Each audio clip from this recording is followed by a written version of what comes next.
అందరికీ praise lord. దేవుని నామానికి స్తోత్రాలండి.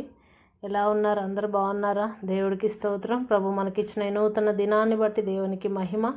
మన దేవుడు నిరీక్షణకు ఆధారమై ఉన్నాడు. మన దేవుడు హోప్కి ఆధారమైన దేవుడు అయి ఉంటున్నాడు. కాబట్టి మరి ఈరోజు వాక్యము మత్తయి సువార్త 12:21. మనము వాక్యంలో చూడవచ్చు, దేవుడు నిరీక్షణకు ఆధారమై ఉన్నాడు.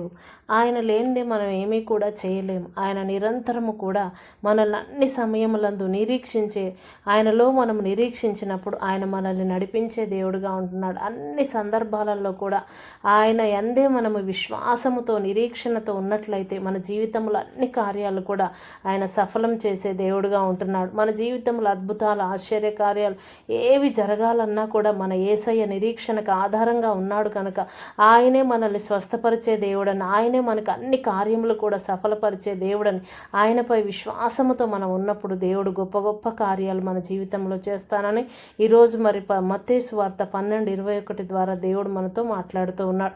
కాబట్టి మన దేవుడు నిరీక్షణకు ఆధారమై ఉన్నాడు కనుక ఈరోజు ఏ విషయంలో నిరీక్షణ లేకుండా ఉన్నారు ఆ విషయములన్నిటిలో కూడా దేవుడు మనకు నిరీక్షణ కలుగచేయాలని ప్రార్థన చేసుకుందాం.